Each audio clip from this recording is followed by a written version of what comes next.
Okay, Sophia, thank you so much for hopping on with me today. We are so excited to meet you in just a few short months here at National Finals in Mobile, Alabama.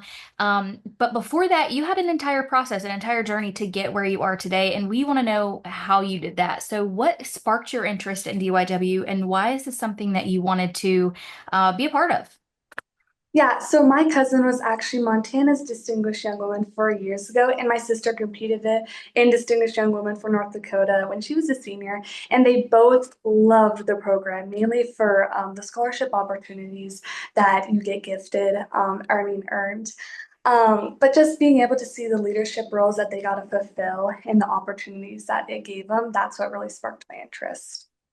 And yeah, you can't, I mean, the entire process premise for DIW is scholarships, earning money to go to higher education. And yeah, it may be a gift, but you are earning that. That is exactly what you're doing. You are earning them, and putting all that hard work into getting where you are today, just like the other 49 participants. So um, it's something to be proud of. It's something that we are proud of and so glad and thankful that we get to keep doing it and providing these scholarships because they do at the end of the day mean so much.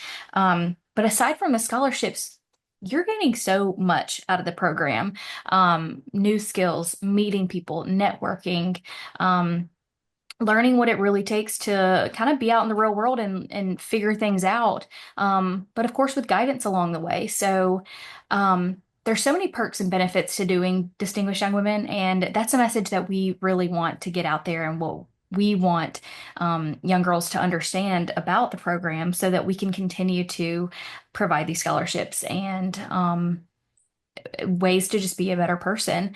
So what do you suggest that we do to continue to do that, to make this conversation easier to be had or to even start that conversation? Because a lot of times you're one of the lucky ones, you had word of mouth, but you knew people who participated in it. Oftentimes, some schools don't even have um, notice of the program. So girls don't know about it. But what do you suggest we do to combat that and sort of make this more widespread? Although the program's been around since 1958, again, some schools don't even know about it.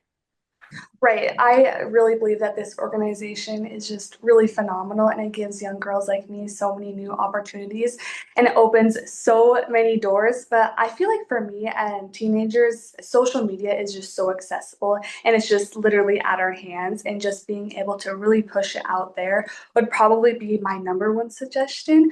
But also being able to go into schools and just being able to explain the benefits of joining this organization, of the leadership opportunities you get to use your voice and share what you're passionate about.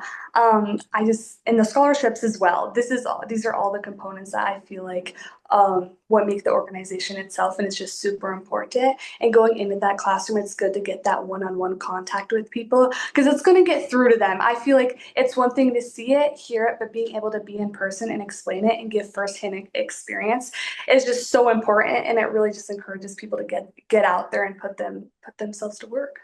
Yeah, definitely. And um, really seeing that example in person, like you said, um, knowing what it takes, what it's all about, and hearing it from a trusted source, like somebody who's actually gone through it, is always beneficial.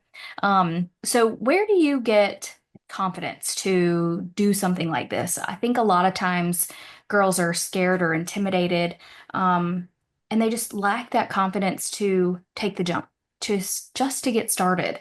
Um, it can seem really scary and intimidating, and so we want to kind of slash that and make it more welcoming and inviting. But I think it starts too with confidence and how we feel about ourselves. Where do you get that from? Right. So I feel like my journey is a little bit different. So I grew up dancing from the time I was two. So just being put on that stage in front of those people, it just really ingrains in your brain of just you have to be yourself and trust the process and trust that knowing what you're doing is going to work out. And I feel like for young girls, they all get scared to try new things and they don't want to put themselves out there. I feel like one of the most intimidating parts of probably competition would have to be like the onstage question and talent. But I feel like that's the one of the awesome ways where you get to share your experiences and share your thoughts and opinions, and you get to show people in your talent that what you're passionate about and what you've been working on.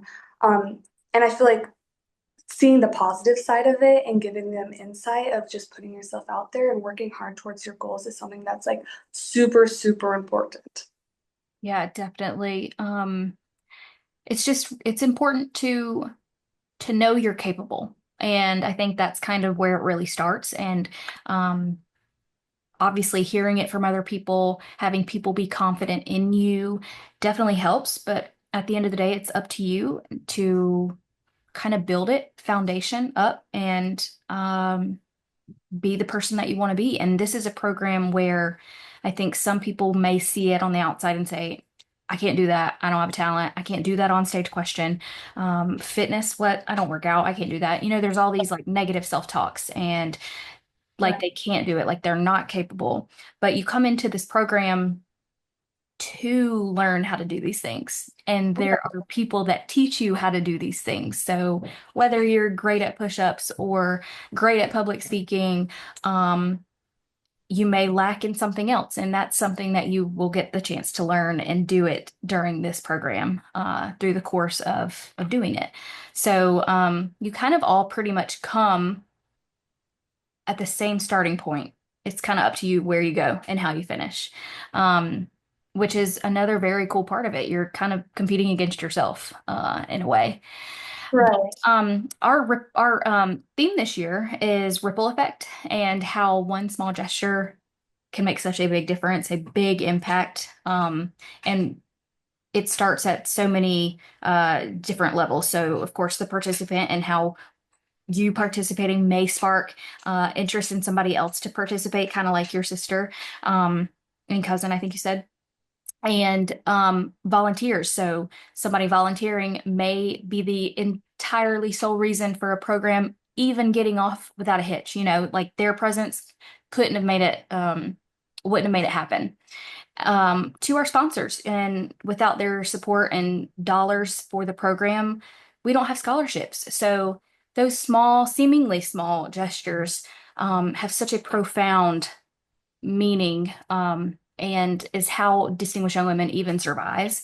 And so I want to ask, I've been trying to ask all of the participants for suggestions on how we can get um, more activity, more engagement with the program, and how we get more sponsors to come on board, how we get more volunteers to care about the program and donate their time. Because at the end of the day, we're a nonprofit, and that's how we survive is people donating time and money to support. So, what suggestions do you have for kind of starting that ripple and turning it into like a big wave of um, outcome?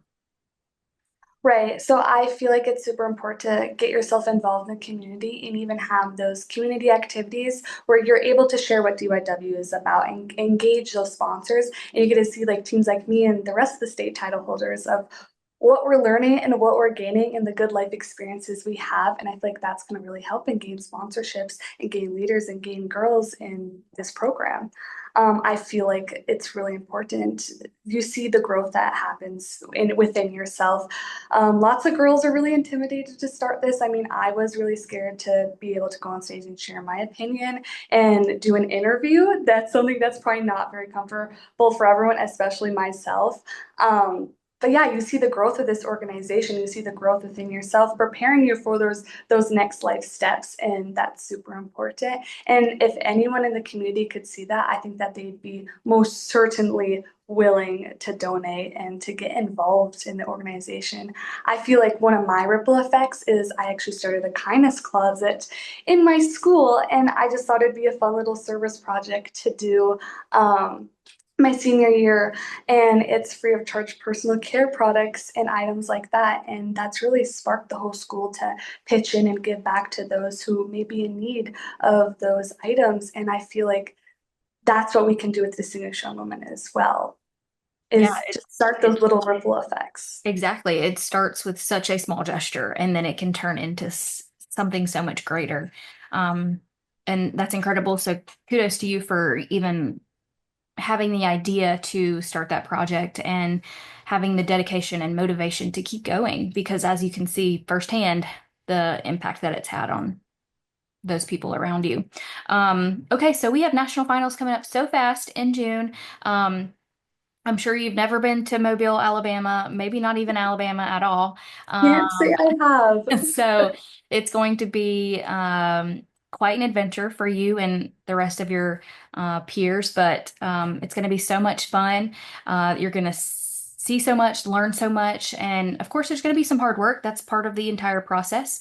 But we are so excited to meet you. And then after that, you have college, and that's going to be here so fast too. So, do you have your plans for that on where you're going and what you're going to major in, or are we still deciding? So I am still between two schools. So with the Distinguished Young Women organization, they grant that tuition to help, and at the University of Alabama, that tuition cost brings it down a ton, almost free. So that is my number one, and then my number two would have to be Boise State University. So I'm still going back and forth between the two, still deciding.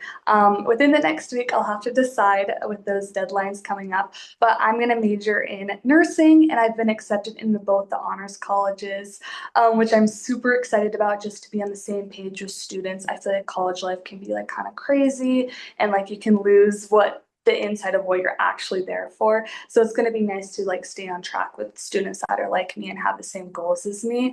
And then after that, I would love to do nurse anesthesiology, but for right now, we're focusing on nursing.